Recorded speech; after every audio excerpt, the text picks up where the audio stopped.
I'm a school learning support officer at Nambucca Heads High School, and pretty much my role is to support the learning needs of every student in the school and assist the teacher in delivering class lessons.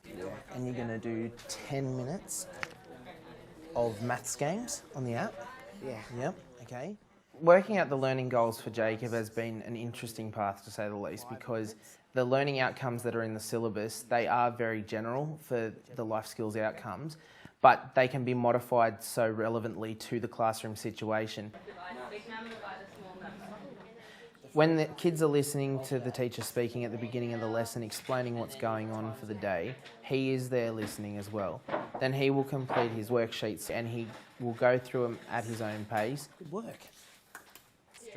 Then we'll come back, go through them, and then we will use the iPad to do an app related to whatever that task might have been. That gives us the opportunity for me to be able to go around to the other kids in that classroom with the teacher and make sure that they all are understanding as well. And it also gives Jacob a bit of time to think, okay, this is sort of the same thing. He can relate it back to what has been said in the room. So he's able to sit there, work through it at his own time, and go at a pace that really does work for him, that he can repeat and recognise what he's done and work out a way to learn from what he has done. So it gets him a sense of accomplishment every time he gets that gold star that appears up on the screen. Yeah, good work, Jacob. Yeah. And now you have to trace around the black lines of the foot. Having someone with a disability in the class makes me think more about differentiating the work, because it puts it right there in front of you. You can't really push it to the back of your mind as you can in some other classes when you're really busy.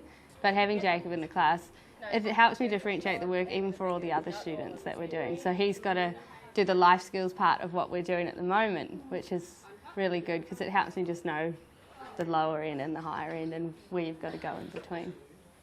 I've tried a few differentiated topics with other classes and things, and through learning through kinesthetic and visual and auditory and everything, and having all these different exercises on the same thing but catering for the range of students in the class. Because even now there's a lot of students in the class and they may not have like Jacob's disability, but they've got ADHD or autism, and there's a huge range of people and different learning styles now. So I think you've got to cater for all of them. The subject teachers cater to Jacob with his abilities, and I know that they meet regularly with our learning and support teacher in order to differentiate the curriculum into the classroom lessons. Well, I guess to having your set rules and expectations. My role in the school as learning support teacher is working with the parents and the students and the teachers, and just making sure that what we do at school is meeting the needs of the student. So my role with Jacob specifically is pretty much along those lines. We have regular meetings with Mark and Annette, and we've had 4 so far this year, and it's really good because we do have that constant contact with the parents, so it just makes for a really good working relationship with the school and the family, and Jacob's quite happy here at school.